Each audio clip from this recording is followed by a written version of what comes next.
So, namaskar बच्चों and welcome all in this platform of Gate Trinity. So, guys, इस personal premium guidance session में आप सभी का वेलकम है और सुपर फॉर्म में अब हम लोग आज आईएसएम धनबाद के बारे में डिस्कशन करेंगे। सो उत्कर्ष, सबसे पहले जैसा कि हमारा एक तरीका है कि सबसे पहले हम फॉर्म फिलिंग के बारे में डिस्कस करते हैं। किसी को फॉर्म फिल करने को लेकर कोई भी डाउट है तो एक बार पहले स्क्रीन शेयर करके आप वो बता दीजिए। देन हम लोग फिर फीस के बारे में, नंबर ऑफ सीट्स के बारे में, प्लेसमेंट के बारे में और आपके डाउट के बारे में प्रॉपर डिस्कशन करेंगे। So please share your screen.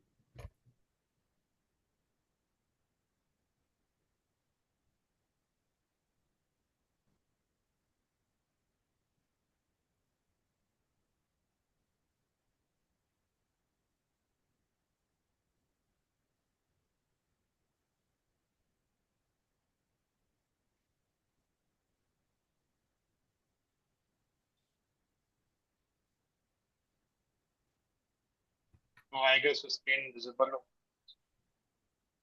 Then ISM Dhanbad के फॉर्म को फिल करते समय सबसे पहले स्टार्टिंग में कुछ एक ऐसी इनकी वेबसाइट का पेज है। देन अप्लाई नाउ पे क्लिक करके रजिस्ट्रेशन फॉर्म पे एक ऑप्शन आता है। देन उसमें कुछ बेसिक डिटेल्स, हमारा first name, last name, category, email ID, mobile number, date of birth, application type, सब सभी का गेट कैंडिडेट्स होगा। उसको फिल करने के बाद देन सबमिट करेंगे। देन हमारे ईमेल पे एक लॉगिन आईडी और पासवर्ड आ जाएगा और हमें ईमेल से उसको वेरीफाई करना हो। देन उस लॉगिन आईडी और पासवर्ड को फिल करने के बाद एक गूगल कैप्चा आता है, recaptcha, I am not a robot. Click करने के बाद सबके में एक इशू आ रहा है, कुछ लोगों ने ग्रुप पे भी इसको मेंशन किया था कि sorry, Google recaptcha unsuccessful, login again. तो मैंने भी आज कई बार को ट्राई करने की कोशिश की, तो आई गेस इसका वेब पेज में ही कुछ प्रॉब्लम है। तो इसको आप लोग भी सारे लोग रिपोर्ट कर देना, मैंने भी रिपोर्ट कर दिया। रिपोर्ट करने के लिए जब आप वेबसाइट पे जाएंगे तो ऐसा कुछ फॉर्म ओपन होके आएगा। तो अपना रजिस्ट्रेशन नंबर और एडमिशन टाइप में एमटेक फिल करके जो भी आपको प्रॉब्लम आ रही है उसका एक स्क्रीनशॉट अपलोड कर दें और सब्जेक्ट हो जाएगा login page is not work, और एक कंप्लेंट डिटेल्स ऐसी कुछ वर्ड्स में डाल के आप लोग भी सबमिट करें। आपकी एप्लीकेशन सबमिट हो जाएगी और देन एक आपको कंप्लेंट आईडी जनरेट। देन अभी ये वेबसाइट इनकी वर्क नहीं कर रही, मे बी आज से कल तक जब भी वर्क करेगी तो हम इसका एक पीडीएफ बना के शेयर कर देंगे आपके साथ। आप लोग भी तब तक ये कंप्लेन कर सकते हैं, राइट? तो तो सर, आईएसएम धनबाद की लास्ट डेट कब है? वो भी अभी देख के बता दें। होगा ना अपने पास तो। अच्छा, मैंने आप लोगों को लास्ट डेट वाला शेयर नहीं किया क्या? आपने सर इन लोगों को शेयर। मैं अभी कर दूंगा आज ही।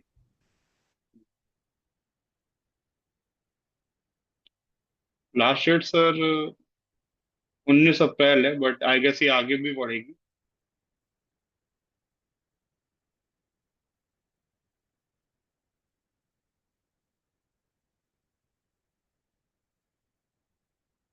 तो गाइस अभी की जो लास्ट डेट है आईएसएम धनबाद की वो 19 अप्रैल है। हमें होप है कि तब तक वेबसाइट वर्क करने लगेगी, नहीं तो ये लोग डेट आगे बढ़ाएंगे। ठीक है। तो अभी मीटिंग में कोई ऐसा है जिसको ये सेम इशू आ रहा हो वेबसाइट पे एप्लीकेशन करते टाइम, या कोई ऐसा जिसने फॉर्म फिल कर दिया हो पहले भी अप्लाई, और बाकी लोग? संदीप, कार्तिक, आप लोगों ने भी अप्लाई नहीं किया अभी? सर कर दिया था अप्लाई, कोई दिक्कत नहीं आई थी सर। मे भी अभी इन लोगों का वेब पेज में कुछ इशू हो गया हो। तो मैंने कंप्लेन कर दी अपने लेवल पे। आई होप कल सुबह तक सही हो जाएगा। तो जैसे सही होता है एक पीडीएफ आपको बना के हम लोग शेयर कर देंगे। ठीक है। ठीक है।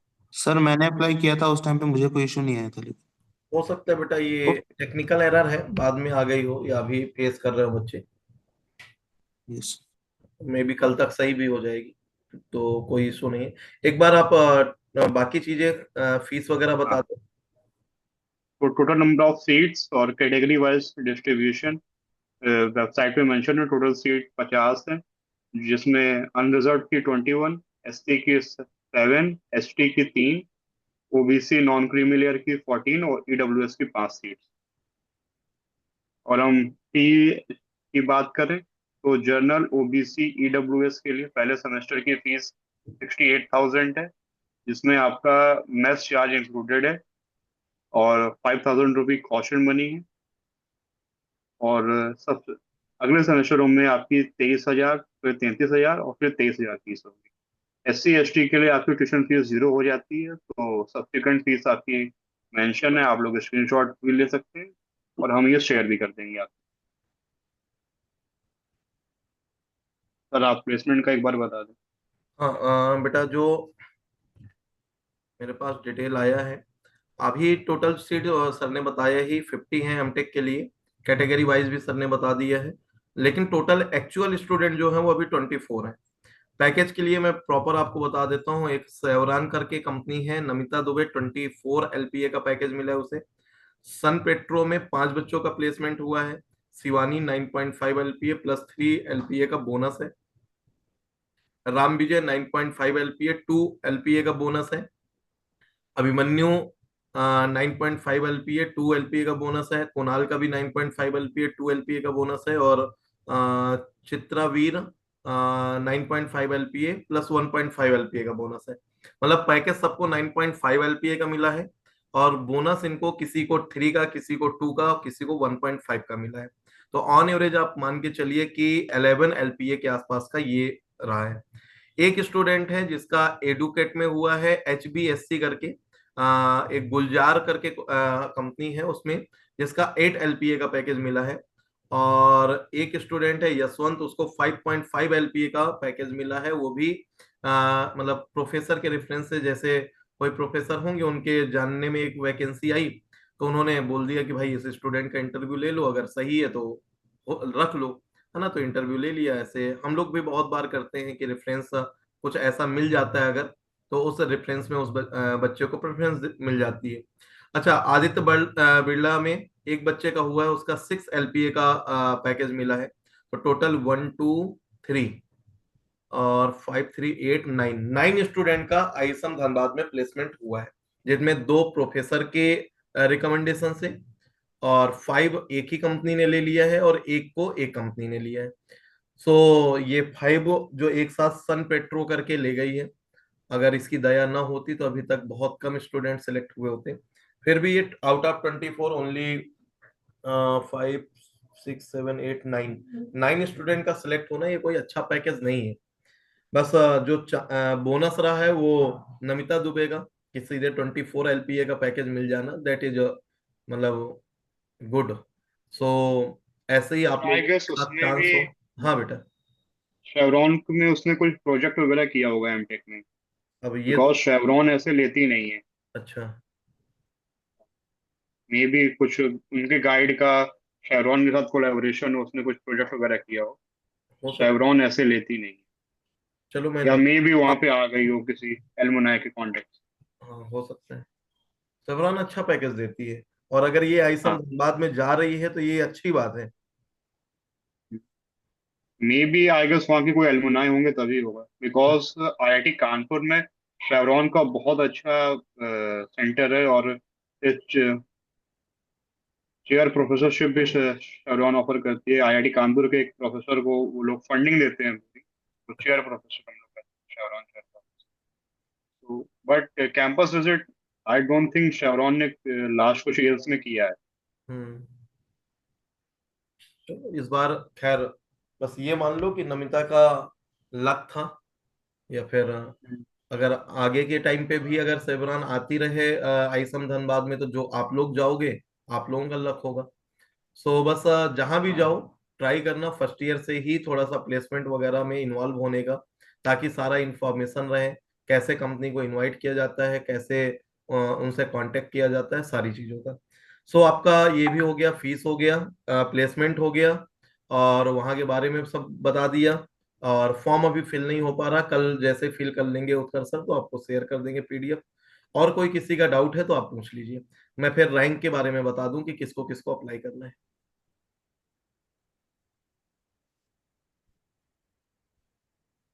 Any doubt?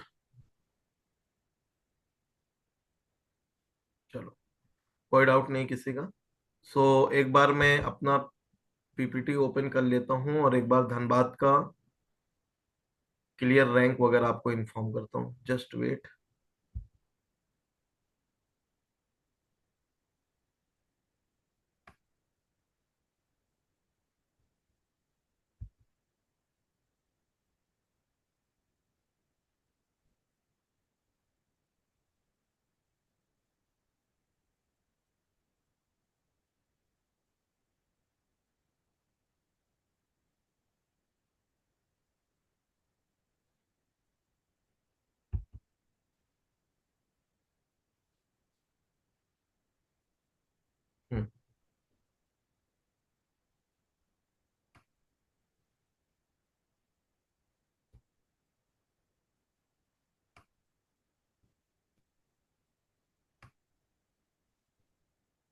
सो मैं आप लोगों को 2023 के बिहाफ पे बता रहा हूँ आईएसएम धनबाद का,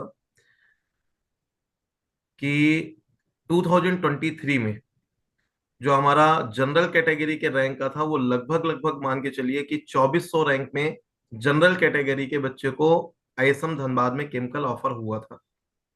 अगर हम बात करें ईडब्ल्यूएस का, तो ईडब्ल्यूएस का भी लगभग लगभग इतना ही 2200-2300 रैंक के आसपास रहा है। ओबीसी की अगर बात करें तो 2641 रैंक तक था। एससी के लिए 4150 रैंक तक था। और एसटी के लिए 4300 रैंक तक लास्ट बच्चा। लेकिन ये कब है? ये स्पॉट राउंड की फाइनल काउंसलिंग पे है। ठीक है, स्पॉट राउंड में अब ऐसा नहीं है कि सर 2400 को मिला है तो 2200 को कंफर्म मिल जाएगा क्या, ये एकदम से क्लियर नहीं है। ये स्पॉट राउंड की काउंसलिंग के बाद का मैं बता रहा हूँ कि इस राउंड तक के बच्चे को ऑफर हुआ था। अगर मैं 2024 के बिहाफ पर आप लोगों को गाइड करूं, तो आईएसएम धनबाद बेटा जनरल कैटेगरी में 1379 रैंक में फुल हो गई थी। ईडब्ल्यूएस में 1771 में फुल हो गई थी। ओबीएस में सॉरी ओबीसी में आपका 2500 में फुल हुई है। एससी में 3114 में। और एसटी में भी लगभग लगभग 31-3200 रैंक में फुल हुई है। तो अब आपके सामने जो ऑप्शन है किसको किसको फॉर्म फिल करना चाहिए, ठीक है, तो बिल्कुल सीधा सा सिनेरियो, अगर आप 23 के बेसिस पे जाएंगे तो बहुत ज्यादा रैंक तक गया था। लेकिन लास्ट ईयर बहुत कम बच्चे क्वालिफाई किए थे, तो इसलिए सिनेरियो चेंज हुआ था। तो मैं यही चाहूंगा कि आईसम धनबाद के लिए बेटा कम से कम जनरल कैटेगरी में 2000 रैंक तक के बच्चे अप्लाई कर दें। और अगर किसी को स्पॉट राउंड तक, अच्छा स्पॉट राउंड आप लोगों को आइडिया है क्या होता है? स्पॉट राउंड ये होता है कि सर मैंने कई सारे आईआईटी अप्लाई किए हैं और मेरी रैंक जैसे 2800 है, मैं सारे आईआईटी 10 राउंड तक कोई भी प्रेफर नहीं करूंगा, सारे छोड़ दूंगा। फिर इसके बाद 11th राउंड या स्पॉट राउंड जब स्टार्ट होगा, एडिशनल 2 राउंड भी होता है, अगर एडिशनल 2 राउंड नहीं हुआ तो उसके बाद स्पॉट राउंड होता है। उस टाइम पे आपने जो भी आईआईटी का फॉर्म अप्लाई किया होगा और वहां पर कोई सीट खाली रह गई, तो वो आईआईटी डायरेक्ट आपको मेल करता है, तब तक आप वेट कर पाओ। और ये टोटली रिस्क है। अगर जिस आईआईटी का आपने अप्लाई किया वहां पर सीट खाली नहीं हुई तो आपके हाथ कुछ नहीं लगेगा। तो ये होता है स्पॉट राउंड, है ना। ये उन बच्चों को मैं सजेस्ट करता हूं जिनके पास एक ड्रॉप लेने का ऑप्शन होता है, कि सर रिस्क लेते हैं, अगर अच्छा आईआईटी मिल जाएगा तो ठीक है, लेकिन मुझे न्यू आईआईटी में नहीं जाना, है ना। और सर अच्छा आईआईटी मिल जाएगा तो मैं रिस्क लेता हूँ, नहीं तो मैं ड्रॉप ले लूंगा। सिर्फ वही बच्चे स्पॉट राउंड में रिस्क लेते हैं और उनको फिर कोई ना कोई अच्छा मिल भी जाता है। लेकिन अगर नहीं मिले तो रोना नहीं है कि मेरा एक साल बर्बाद हो गया, सर मुझे तो कुछ मिला नहीं। सिर्फ वो बच्चे रिस्क ले। बाकी आईएसएम धनबाद जनरल कैटेगरी में अगर इस बार आप देखेंगे तो 1600-1700 रैंक तक मिल जाना चाहिए। तो कम से कम 2000 रैंक तक के बच्चे तो अप्लाई कर ही दें। और अगर आपको रिस्क लेना है तो 2500 रैंक तक के बच्चे कर सकते हैं। चांस बहुत कम है बट कर सकते हो आप। इसी तरह अगर मैं ईडब्ल्यूएस की बात करूं तो बेटा कम से कम 2000 रैंक तक के बच्चों को तो करना चाहिए ओबीसी और ईडब्ल्यूएस में। और 2500 रैंक तक भी कर दोगे तो ये स्पॉट राउंड में आपको ऑप्शन मिल सकता है। अगर मैं बात करूं एस सी एस टी की, तो जस्ट क्वालिफाई भी हो यार, S C S T PW में तो कर देना। ठीक है। ओबीसी में जैसे कुछ बच्चों के रैंक 2700 है, सर हम कर दें क्या? बेटा कर दो। अगर कुछ मिल गया बेटर ऑप्शन तो ठीक है, नहीं मिल गया तो फिर रिस्क लेंगे। और रिस्क लेंगे, शायद अगर स्पॉट राउंड में मिल जाएगा तो वेल एंड गुड। और सबसे ज्यादा धनबाद और गुवाहाटी, इन दोनों के स्पॉट राउंड ओपन होते हैं, और इन दोनों से ऑफर बहुत मिलते हैं स्पॉट राउंड में। तो आप इन दोनों का तो अप्लाई कर ही दो, शायद कब क्या चांस मिल जाए पता नहीं। तो ये रैंक वाइज आपका प्रेडिक्शन था। बाकी आप किसी को कोई डाउट है तो आप पूछ लीजिए।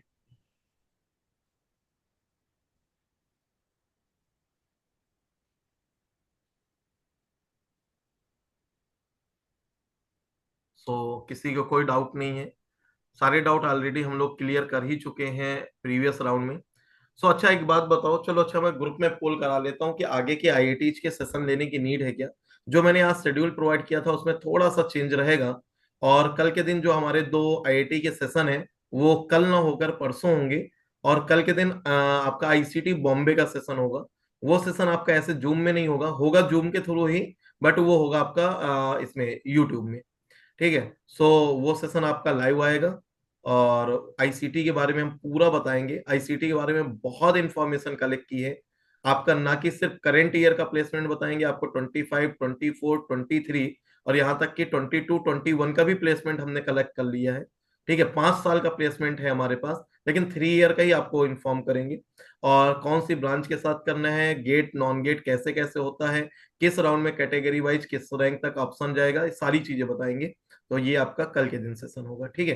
तो चलो फिर आज के सेशन को यहीं पर फिनिश करते हैं। उत्कर्ष, कुछ ऐसा जो आपको लगता हो आइसम धनबाद के बारे में आपको शेयर करना है? तो प्लेसमेंट्स उतने अच्छे नहीं है धनबाद में, तो जो भी जा रहा है तो नॉन गेट की तैयारी कर, नॉन गेट एग्जाम्स जो भी होते हैं। और या तो आईएसएम धनबाद में एक बहुत अच्छा ऑप्शन ये भी होता है कि कुछ लोग वहाँ पे जाके अपना नॉन कोर जॉब्स के लिए तैयारी कर लेते हैं, कोडिंग या अपना डेटा साइंस मशीन लर्निंग। तो ऐसा भी काम आप कर सकते हैं, मे बी वहाँ पे कोई प्रोफेसर केमिकल इंजीनियरिंग में डेटा साइंस पे काम कर रहे हैं या मशीन लर्निंग, अब उनके साथ काम करके then you can move forward for non core placements, because Dhanbad में नॉन कोर के प्लेसमेंट बहुत अच्छे हैं। ऐसे जो भी आईआईटी जो रिमोट लोकेशंस पे हैं जहाँ पे प्रीमियर कंपनीज विजिट करने में हेजिटेट करती हैं, तो नॉन कोर कंपनीज वहाँ पे आराम से जाती हैं। मोस्ट ऑफ द टाइम उनका रिक्रूटमेंट ऑनलाइन होता है, you can go with that. Similarly बेटा आईआईटी गुवाहाटी के साथ भी यही है, अगर आप गुवाहाटी और धनबाद दोनों ले, तो या तो फिर देखो आपका इंटरेस्ट हो पढ़ाई में, तो फिर गेट की तैयारी अभी से करना स्टार्ट कर दो, टेस्ट सीरीज देना स्टार्ट कर दो, और अपना रिवीजन पीवाईक्यू करना स्टार्ट कर दो। और अगर इंटरेस्ट नहीं है इस कोर में, तो फिर आप नॉन कोर की प्रिपरेशन स्टार्ट कर लो, लैंग्वेजेज और सॉफ्टवेयर वगैरह है ना, इन पे फोकस करो। और अभी जब तक फ्री बैठे हो, फ्री मत बैठो, मेरे हिसाब से एस्पेन, मैट लैब, ये बेसिक सॉफ्टवेयर है केमिकल इंजीनियरिंग के लिए, तो इनमें थोड़ा बहुत करना स्टार्ट कर दो। नहीं भी आपके प्रोजेक्ट में काम आया तो कम से कम आपके कॉलेज के अभी सेमेस्टर में लैब होंगी, उनमें काम आ जाएगा। और मुझे लगता है ये दो सॉफ्टवेयर ऐसे होंगे जो शायद मोस्टली आईआईटी में लैब के फॉर्म में रहते हैं। उत्कर्ष, आप लोगों ने भी सीखा है मैट लैब और स्पेन वगैरह? नहीं सर, कानपुर में तो कोई ऐसा लैब कोर्स नहीं है अभी। अच्छा। और मतलब जिसका प्रोजेक्ट में नीड होता है तो वो सीख सकता है, बट सभी का टीए ड्यूटी लगता है। तो अगर आपका एस्पेन की लैब में टीए ड्यूटी लग गया या मैटलैब की टीए लैब में टीए ड्यूटी लग गया तो आपको सीखना पड़ेगा। ओके। सो आपके एमटेक प्रोजेक्ट में क्या कहीं यूज हुआ है सॉफ्टवेयर का, या फिर आपका पूरा ये हाँ सर, एक्सपेरिमेंटल है? बिल्कुल। नहीं सर, मेरा तो कॉम्पिटिशनल काम है पूरा। अच्छा। तो मैटलैब पे काम करते हैं हम लोग, या और भी सॉफ्टवेयर हैं, एमडी सिमुलेशन कर रहे हैं इस टाइम पे। तो बहुत सारे सॉफ्टवेयर हैं, और मेरा तो ऑलमोस्ट एमटेक का सारा काम कॉम्पिटिशनल था, और मे बी पीएचडी का भी 95% काम कॉम्पिटिशन। ठीक है। और किसी का कोई डाउट हो तो आप पूछ लीजिए, एक बार मैं चैट बॉक्स चेक कर लेता हूँ, शायद वहां पर किसी ने कुछ मैसेज किया हो। ठीक है। नहीं, कोई मैसेज नहीं है और कोई डाउट भी नहीं है। तो चलो फिर आज के सेशन को यहीं पर फिनिश करते हैं बेटा, मैं अभी रिकॉर्डिंग ऑफ कर देता हूँ।